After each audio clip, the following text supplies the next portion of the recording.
I was never the type to make a scene. My name's Marcus, I'm 34, and I've always been the guy who keeps things calm at family events. The one who smooths things over, who makes the awkward joke when tension gets too high, who helps clean up even when I wasn't the one who made the mess. And for most of my life, that's exactly what my family expected of me, to stay quiet, to be reasonable, and above all, to not cause trouble. But something snapped at my daughter's 6th birthday party. Let me back up. I'm a single dad to a sweet little girl named Ellie.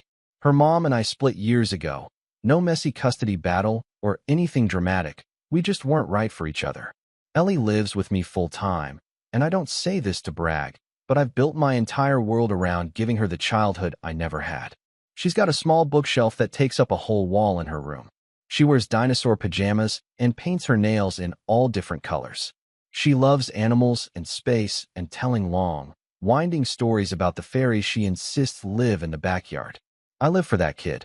So this year, I decided to go all out for her birthday. Nothing crazy. I'm not made of money, but enough to make her feel special. We hosted it at a local park with a shaded area I rented weeks in advance. I made decorations by hand, picked out animal-themed cupcakes, set up games, music, and even hired a girl from my work's intern program to wear a glittery costume and do face painting. Ellie had been counting down the days for weeks. I invited close friends, a few parents from her school, and, reluctantly, my sister Rachel. Rachel is difficult. She's 4 years younger than me, has a son named Kyle, and a very firm belief that the world owes her something. She's one of those people who talks over everyone and never listens unless it's about her. If you've ever had someone borrow something for 6 months and then get offended when you ask for it back, you've met my sister. Rachel and I weren't always like this. We used to be close when we were kids, but something changed after she had Kyle. She started showing up less and less, and when she did, she always had some criticism about my parenting, my house, even the way I talked to Ellie. She liked to make little digs like, "Must be nice to only have one kid," or "Some of us can't afford to spend hours on homemade decorations." Still, I kept inviting her to things. Because that's what family does, right? You keep trying. Kyle is 8, 2 years older than Ellie, and not exactly gentle. He's the kind of kid who grabs toys out of younger kids' hands, breaks things, and then plays the victim if anyone calls him out. Rachel brushes it all off as spirited. When I gently asked her once to talk to him after he shoved Ellie during a barbecue, she rolled her eyes and said, "You're just too sensitive. Boys roughhouse." Anyway, the day of the party arrives. Ellie's wearing her little fox dress, the one she picked out herself, and the sun is shining. The cupcakes are holding up in the shade, and for a while, it actually feels perfect. I'm running around refilling juice boxes and helping kids find the bathroom, and Ellie is running around with her friends, giggling. Then Rachel shows up. Late, of course. She struts in wearing sunglasses like she's arriving at a movie premiere, loudly announcing, "Sorry, parking was insane," which was weird because the lot was mostly empty. Kyle's dragging behind her with a bored look and a Nintendo Switch in his hands. No wrapped present, no card, nothing. Just Rachel carrying her iced coffee and a bag of half-eaten chips. I force a smile. "Hey, glad you made it." She barely glances at me before turning to the kids. "Kyle, go play or something. I need to sit down." And just like that, she drops into one of the picnic benches, scrolling through her phone like she's doing us all a favor by being there. I shake it off. Not worth it. Ellie doesn't seem to notice, and I'm not going to let Rachel ruin her day. We get to the gift opening part of the party. I hadn't planned to do a whole performance of it. I know not every kid likes opening presents in front of everyone, but Ellie insisted. She wanted to thank everyone personally. So, I helped her into the seat next to the big gift table, and all the kids gathered around. Rachel stayed planted on the bench, of course, still sipping her coffee. Ellie's eyes lit up as she opened each present. A coloring book set, a glittery unicorn pillow, a small telescope from her godmother. Then she opened a rectangular box wrapped in deep purple paper. It was from me. I had saved up for it for weeks. Inside was a Kindle Kids edition, something Ellie had been asking for since she started learning to read on her own. I figured it would grow with her, a way to get her into chapter books and stories without me spending $10 every time she finished one. I'd even preloaded it with a few books I knew she'd love. Her face lit up like the sun. "Daddy, it's perfect," she squealed, hugging it to her chest. I smiled so wide my face hurt. That's when Kyle, who'd been standing a little too close the whole time, suddenly snatched it out of her hands. "Cool. This is mine now," he said, holding it up like he'd just won something. Ellie blinked, stunned. "Hey, that's mine." Kyle shrugged, already turning away. "You can't read big books anyway." I stepped forward. "Hey, Kyle, give that back to Ellie, please. That was a gift for her." Rachel didn't even look up from her phone. "Marcus, don't be so dramatic. Kids will be kids." Ellie's eyes welled up, her bottom lip trembling. I crouched down next to her and gently put my hand on her back. "It's okay, sweetheart. We'll get it back." I turned to Rachel. "Seriously, that was a gift for Ellie. He can't just take it." Rachel finally looked up and actually laughed. "Oh my God, are you really making this a thing? It's not like it's a car. Don't be cheap." A few of the other parents chuckled nervously, unsure what to say. One mom glanced at me with a sympathetic look, but said nothing. I stood there, stunned, as Kyle marched over to the bench, sat beside his mom, and started messing with the Kindle like it belonged to him.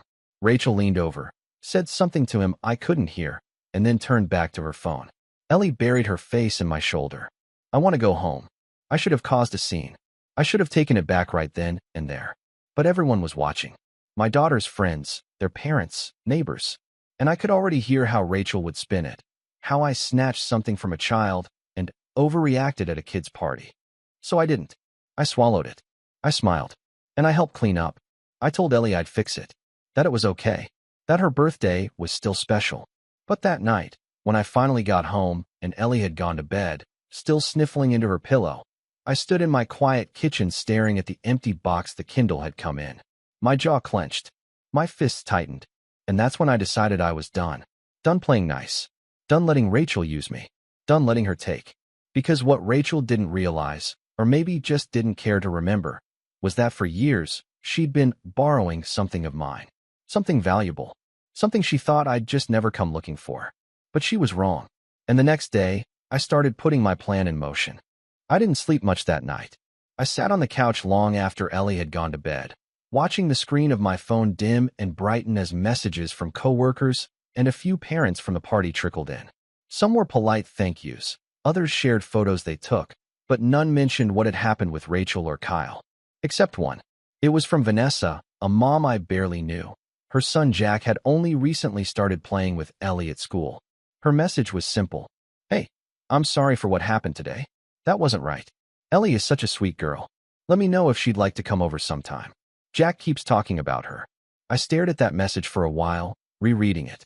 It shouldn't have meant much, but it did. It was the only acknowledgement from anyone that what happened wasn't normal, that I wasn't crazy, that maybe, finally, someone else saw it. Because the truth is, this wasn't about one birthday party. That day wasn't the beginning. It was the tipping point. Rachel had been crossing lines for years. The only difference now was that I'd been trying to ignore it, to be the bigger person, as my mom always used to say. But all that got me was a daughter crying on her birthday and a thief playing Minecraft on a stolen Kindle. The next morning, Ellie was quiet at breakfast. She poked at her cereal, the spoon clinking softly against the bowl. "Sweetheart," I asked gently, "do you want to talk about yesterday?" She shrugged. "It's okay. Kyle needed it more, right?" That hit me like a freight train. No, he didn't. And it wasn't his to take. She blinked up at me, eyes round. "But Aunt Rachel said." I cut her off gently. "Aunt Rachel says a lot of things. That doesn't make them true." That was the moment I knew I had to do something. Not just for me, but for Ellie. She was starting to internalize this. To believe that letting people take from her was some sort of kindness. That sharing meant giving up what you love just to keep the peace. And that's the one lesson I never wanted her to learn. I dropped her off at school, then took a detour on my way to work. There was something I needed to see. Rachel lived in the old duplex my grandfather had left behind, one of the last properties he owned outright. It wasn't glamorous, but it was in a good part of town and well-maintained. And technically, it was mine. At least, on paper. I pulled up slowly in front of the house and stared. Her car was there, parked at a weird angle like always. Kyle's bike was in the yard, helmet nowhere in sight. The blinds were shut tight, but I could hear the faint hum of a TV from inside. She'd lived there rent-free for 5 years. That's the thing Rachel never liked to talk about. The reason she always dodged financial conversations or got defensive if anyone brought up money. When Grandpa passed, His will left the duplex to me. I was 27 then, still figuring things out, and Rachel had just been laid off from a job she only kept for 6 months. She called me crying, saying she and Kyle were going to be homeless, that she just needed a few months to get back on her feet. I didn't hesitate. I told her she could move in, no rent. I even helped her with the utilities the first year. Then 1 year became 2. 2 became 5. And every time I brought it up, gently, she made me feel like the bad guy. You make more than me, she'd say. Kyle needs stability. Or, you wouldn't understand what it's like to raise a kid alone, as if I wasn't doing the same. I never pushed back. I kept waiting for her to take initiative. I thought maybe one day she'd just say thank you, offer to start paying something, anything. But no. Instead, she acted like it was hers. She had no idea I still had the deed, that I paid the taxes every year without her ever offering a dime, that I got the emails whenever something needed fixing and always told the handyman to bill me. I sat there for a long time that morning, staring at the house. She'd been using me for years, and now she'd used my daughter. That's when the shift happened in my mind. That cold, quiet clarity that comes not with rage, but with resolve. I wasn't going to yell. I wasn't going to threaten. I wasn't even going to argue. I was going to end this. But first, I needed to understand exactly how deep the hole went. So I started digging. I pulled up my old documents, the will, the deed, the tax receipts, the maintenance bills, everything that proved, without question, that I owned the duplex. Then I started tracking the utilities. She'd moved most of them under her name, probably to look like the official tenant. But the moment I checked the county records online, there it was, my name, listed as the property owner. She'd never even tried to transfer it. Maybe she assumed I'd forget. Maybe she thought I was too soft to ever do anything. Then I checked her social media. Big mistake. Or maybe, the best thing I could have done. Rachel had always been careless with what she posted. Most of it was cringy mom influencer stuff, reposted memes about wine o'clock and boy moms, blurry photos of Kyle with messy captions like, "My world," and the occasional dig at haters or jealous family. But buried in between, I found photos that made my stomach churn. A picture of Kyle holding a Kindle, Ellie's Kindle, in the back seat of her car, captioned, "Early birthday surprise for my little guy. He's been so patient lately and deserved a treat." Posted that night. Not a single mention of Ellie. Not even a thanks. Then a second post, the next day, a picture of her living room. My living room, technically, with a new gaming chair in the corner and a caption about how Kyle's new reading tablet inspired her to give his space a mini upgrade. So it wasn't a misunderstanding. It wasn't a slip. She knew, and she was bragging. That was the breaking point. But the betrayal wasn't done yet. A week later, Ellie came home from school unusually quiet. She kicked off her shoes, climbed up onto the couch, and sat with her arms wrapped around her knees. "What's wrong?" I asked, sitting beside her. She hesitated, then whispered, "Kyle told everyone at school that I cried at my party. He said I was a crybaby who didn't know how to share." My heart dropped. "What?" I tried to keep my voice steady. "He said I ruined my own party and that you yelled at his mom. He said his mom said you were mentally unstable and that you're too poor to buy me a real present, so you blamed him." I saw red. That night, after Ellie was asleep, I pulled out my laptop and checked the school calendar. Kyle's birthday? 2 weeks away. And that was it. That was the perfect storm.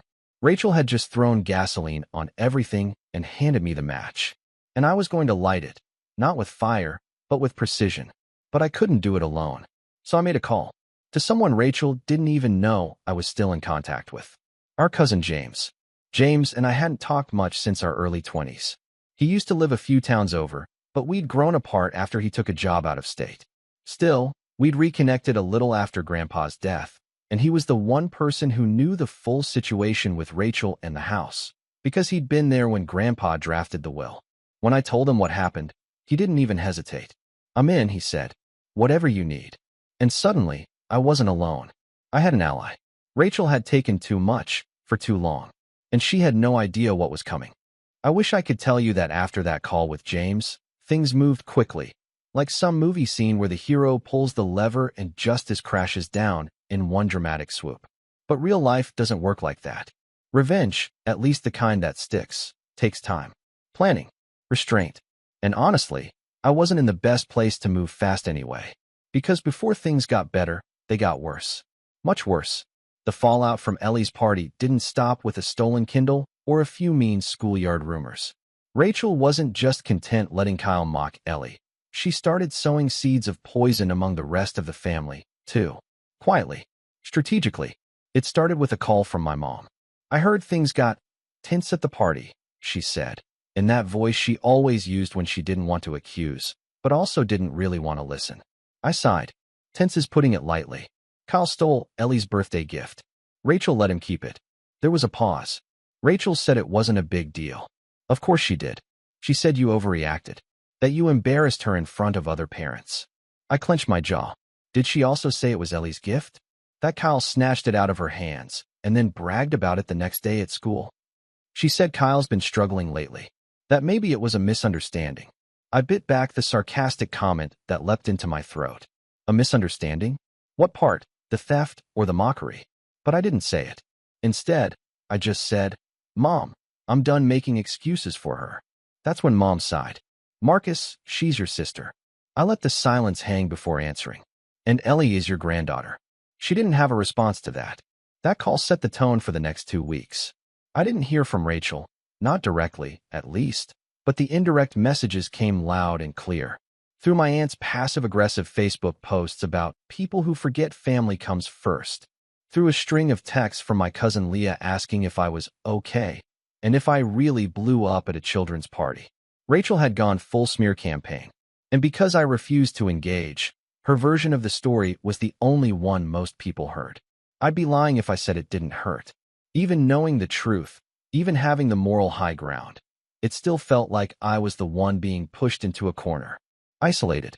Dismissed.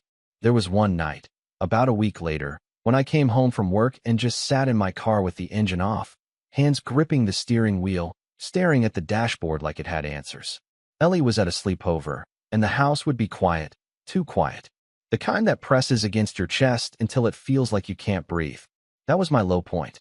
Not because of the gift, not because of the lies, but because, deep down, I realized something ugly. I had allowed this. I had enabled Rachel for years. I had handed her the duplex on a silver platter. I had stayed silent every time she crossed a line.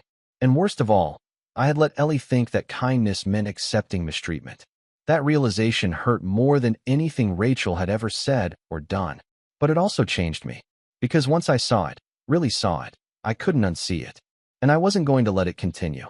The next day, I started the real work. The quiet work. The rebuild. First, I sat Ellie down and explained what was happening. Not in a way that would make her hate her aunt, but in a way that gave her clarity. I told her the truth. That not everyone who smiles at you has your best interest at heart.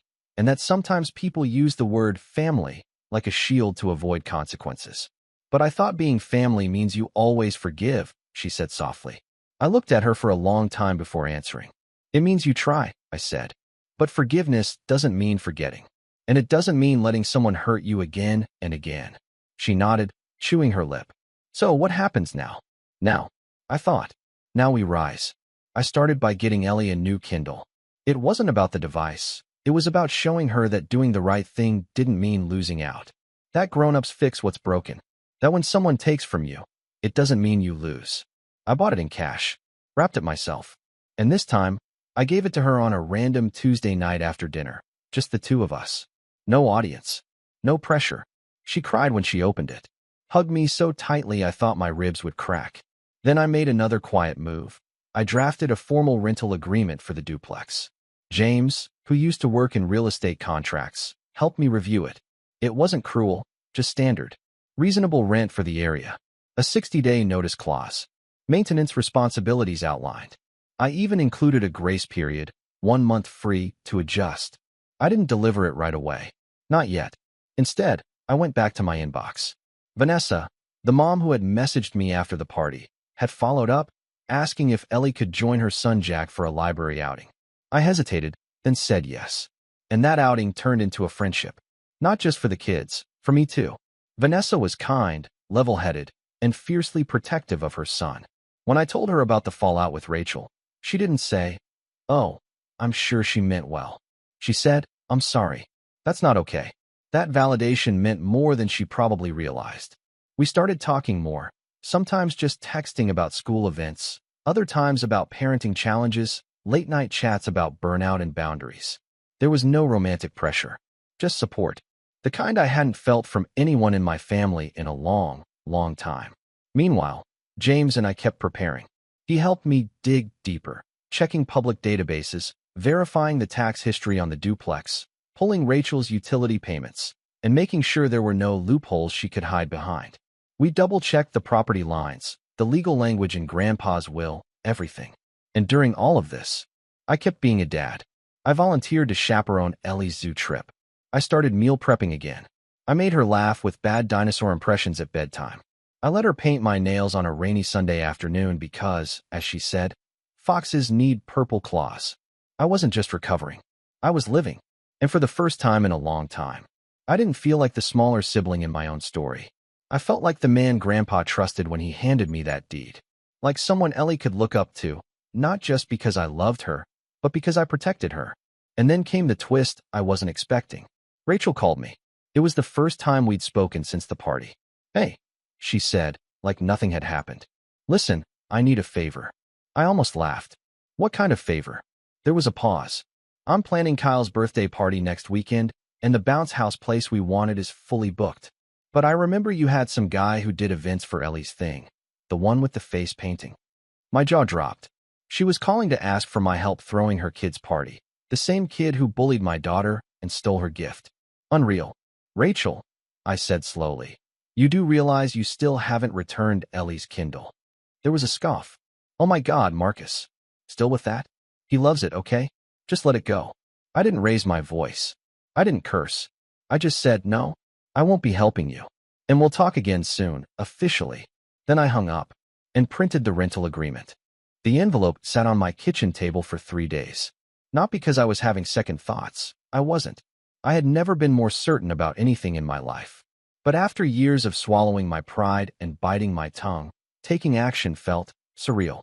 I kept rereading the rental agreement, flipping through the neatly stapled pages, half expecting to find some typo or missing clause. But it was airtight. James made sure of that. Still, the weight of what I was about to do pressed on me in weird ways. Not guilt, but memory. I thought about all the times I let Rachel slide. About the Thanksgiving she showed up 2 hours late with Kyle in mismatched socks and demanded I reheat everything. About the time she borrowed my car for a weekend and returned it 3 weeks later with an empty tank and no explanation. About the way she rolled her eyes when I told her Ellie had gotten a reading award at school. About how she'd made me feel stupid for caring. But this wasn't about spite anymore. It was about taking back what she had stolen. Not just the duplex, not just Ellie's gift, but my spine. The moment came quietly on a Thursday afternoon. I picked Ellie up from school, we stopped for frozen yogurt, and when we got home, I placed the sealed envelope inside my glove compartment. Then I looked at Ellie, who was in the back seat humming some made-up song about jelly beans, and said, "Do you want to visit Aunt Rachel's for a bit?" She paused. "Will Kyle be there?" "Probably." She wrinkled her nose. "Can I bring my sketchbook?" "Of course." We drove in silence the rest of the way. Rachel's duplex was just as messy as I remembered. A collection of kids' shoes strewn across the porch, a sagging patio chair tilted against the wall, and a dying potted plant she'd probably forgotten about. I parked at the curb, walked Ellie to the door, and rang the bell. Rachel opened the door in leggings and an oversized hoodie. Her hair was up in a bun, and she looked exhausted, but not in the way single parents look. In the way people look when they've grown used to comfort and expect the world to keep handing it to them. "Hey," she said, fake smile already in place. "Hey," I replied, handing her a small tote. Ellie packed snacks. She waved her hand dismissively. "Whatever. She knows where the fridge is." Ellie stepped inside quietly. I watched her go, my heart twisting slightly as Kyle glanced up from the couch and immediately snatched her sketchbook from her hands. "Cool. I'm gonna draw explosions." Ellie didn't even protest. She just let him take it. I turned back to Rachel, who was already half turned to go back inside. "Actually," I said, pulling the envelope from my jacket pocket, "this is for you." She looked at it like it might explode. "What's this?" "Your new lease. 60 days notice starts today." For a second, she didn't react. Then her eyes narrowed. "You're kicking me out." "No," I said calmly. "I'm offering you the chance to become a tenant. Officially." "You've got to be kidding. You've lived here for 5 years rent-free." I've covered taxes, maintenance, and repairs. You've never even said thank you. That's what family is for, she snapped. No, family supports each other. Family doesn't steal from your kid and brag about it online. Her face went red. Oh my God, this is still about that stupid Kindle. It's about everything. She waved the papers in the air like they were infected. I don't have money for rent. What am I supposed to do? Live in my car. You have options, I said coolly. There's a month grace period. Use it. Get a job. Apply for assistance. Or move.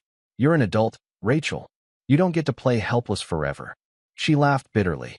You've always thought you were better than me. No, I said. I wanted better for you. There's a difference. And with that, I turned and walked back to my car. It took everything in me not to look back. That was step 1. Step 2 started the next day. James and I met for lunch at a quiet diner just outside of town. He slid a folder across the table.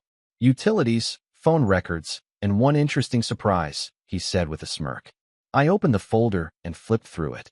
One page caught my eye, a bank transaction summary showing that Rachel had, in fact, deposited $500 into her account the day before Kyle's birthday last year, then immediately spent $300 on a Fossil men's watch from an online outlet. The same watch she claimed was a family heirloom she had saved up for all year when she gave it to our dad. James leaned back, sipping his coffee. She's been taking advantage of everyone. Not just you. Can we prove the money was stolen? I asked. Probably not. But if you're thinking long-term, you don't need proof of everything. Just patterns. We outlined the next steps that afternoon. Deliver the formal notice to Rachel. Done. Transfer the property into a managed trust. In process. Cut off all non-essential support. Utilities I was still paying for. Handyman I was still contracting. Begin documenting every exchange moving forward. And finally, tell the truth. That last part wasn't about revenge. It was about clarity. I decided to write a single email to the rest of the family. Not dramatic, not angry, just honest. I explained the situation. I included a scan of the rental agreement. I clarified that Rachel had never paid rent, had taken from Ellie, and had refused accountability. Then I ended it with this. You are all free to draw your own conclusions, but I will no longer accept silence in the face of mistreatment. If you choose to support her at the expense of my daughter's dignity, that's your choice, but it will be from a distance. I hit send and turned off my phone for the rest of the night. The reactions, when they came, were mixed. My cousin Leah messaged me a long apology, saying she had no idea how deep it went. My aunt never replied. My mom sent me a single sentence. I wish things were different. But the most surprising response came from my dad. We hadn't been close since I was a teenager. He wasn't around much when I was growing up, and by the time I had Ellie, we were more like polite acquaintances than father and son. But he called me the next morning. I heard what happened, he said, voice gruff. That true? About Rachel? Every word. He was quiet for a moment. Then, she gave me that watch last year, said she bought it with a bonus from her job. She wasn't even working, I said. Didn't think so. Another pause. I'm sorry, Marcus, for not seeing it sooner. That hit harder than I expected. We talked for 20 minutes, longer than we had in years. By the end, he offered to help me with legal fees if Rachel tried to fight back. I thanked him, but said I had it covered. Because I did. I had Ellie. I had James. I had clarity. And I had a plan. Rachel still didn't know everything I was setting in motion. She didn't know I had filed the property under a legal trust to prevent her from faking claims. She didn't know I had contacted a property manager to start lining up new tenants if she refused the lease. She didn't know that James had connected me with a lawyer who specialized in recovering stolen property and was very interested in the Kindle situation. But the biggest surprise was still coming. Kyle's birthday was fast approaching, and Rachel was scrambling to throw a party that would top Ellie's, even without a bounce house or face painting or decorations. I knew this because Vanessa, whose son Jack was invited, shared the group text where Rachel begged the school moms to bring snacks, help clean, and bring extra chairs. I didn't respond. I just waited, because the perfect opportunity was right around the corner. And when it came, I would be ready. Kyle's birthday landed on a Sunday. Bright, breezy, and cloudless. The kind of day that practically begs for celebration. Rachel hosted it at the same park I had rented for Ellie's party, only she hadn't paid for the shaded area. That had already been booked. By me. Not for another party. For a quiet picnic. With Ellie. and Vanessa, and Jack. Let me back up a little. 2 days before the party, I received a group text from Rachel. Not just to me, but to half the extended family. Kyle's party is this Sunday at Ridge Park at 2 p.m. Potluck style. Please bring drinks, snacks, folding chairs. We're doing it casual this year. Casual, huh? That meant she hadn't reserved a single thing. Ridge Park is city-run. If you want the covered pavilion or the big lawn area, you book it online and pay in advance. And I had done exactly that. 3 weeks prior, right after she hung up on me over the bounce house fiasco. My reservation was from 12 p.m. to 4 p.m. Pavilion, tables, power outlets, the whole thing. It wasn't an act of pettiness. It was strategy. Rachel assumed that because I hadn't responded or confronted her, I was backing down. Again, she had no idea that I had quietly taken control of every variable she used to manipulate me. So when I showed up at Ridge Park that Sunday at 11:30 a.m. with Ellie, 3 large pizza boxes, and a Bluetooth speaker, I was fully within my rights. Ellie set up her sketchbook and crayons on one end of the table, and Vanessa brought fresh lemonade and a small cake, just in case we wanted to stay longer. At exactly 1:58 p.m., Rachel arrived. She was wearing platform sandals, sunglasses, and a smug expression. Kyle followed behind her carrying a soccer ball and a stack of paper plates. Behind them trailed a few other kids and their moms, one of whom was dragging a large cooler. Another held a grocery store cake. Rachel stopped short when she saw us. At first, she smiled, the kind of tight, polite smile people use when they're confused but trying to stay civil. "Hey, Marcus," she said slowly. "Didn't expect you here." "I booked the pavilion," I said calmly. "Weeks ago." She blinked. "What? For a picnic?" I added. "It's reserved until 4. I watched the moment realization hit. Her smile faltered. "Wait, but I sent out invites." "To public property," I said, still keeping my tone even. "But this area? This isn't first come first serve. It's by reservation." One of the moms behind her raised her eyebrows. "You didn't book it?" Rachel shot her a look, then turned back to me. "You did this on purpose." I shrugged. "You've known about Kyle's birthday for a year. I booked this for my daughter. You didn't bother to check if it was available." Kyle walked up to Ellie's table and reached for her crayons. She calmly pulled them away. "Not this time," she said. "Simple, quiet, strong." Rachel stepped forward. "You seriously think this makes you the good guy?" I stood slowly. "No, I think taking my daughter's gift and pretending it was yours makes you the bad guy. And that pretending to care about family only when you need favors makes you a hypocrite." A few of the moms were already stepping away. 2 of them whispered something to each other. Another quietly began steering her kid toward the playground. Rachel looked around, realizing the tide was turning. "You're really going to make a scene here? At a child's birthday party?" "I'm not making anything," I said. "I'm just here with my daughter. You're the one who planned a party at a spot you didn't rent." Rachel's face twisted, but she couldn't say much. Not with witnesses.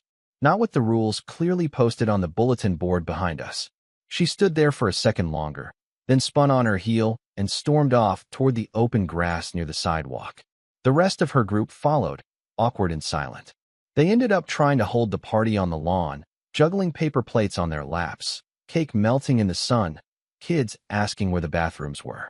I watched from the shade as Rachel struggled to hold everything together, fake laughing, talking loudly, pretending none of it bothered her. But I could see it in her eyes. She knew. She knew she had finally pushed too far. But that wasn't the real revenge. That was just the overture. 2 days later, I received a text. "Did you seriously send me an eviction letter? Are you insane?" I didn't reply. I forwarded it to my lawyer. Because the grace period had expired. Rachel hadn't signed the lease, which meant the clock had run out. 60 days after she received the agreement, I officially filed notice of noncompliance. My lawyer drafted the eviction papers. We followed every protocol, documented every step.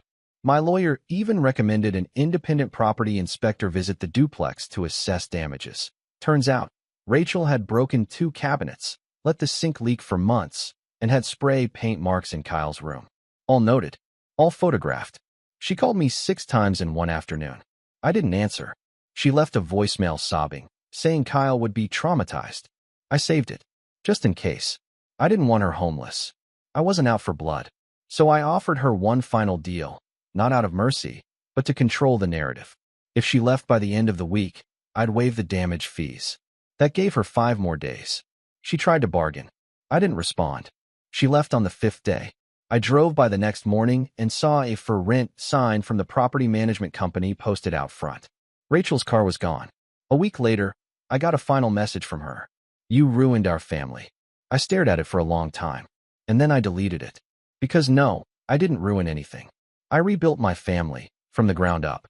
Ellie had started smiling more again, drawing foxes and planets and galaxies without anyone stealing her paper. She had playdates with kids who respected her, a Kindle loaded with books, and a father who finally stood tall. Vanessa and I kept seeing each other, still casually, still cautiously. But every time we talked, it felt real. Safe. Like maybe the future didn't have to be weighed down by the past.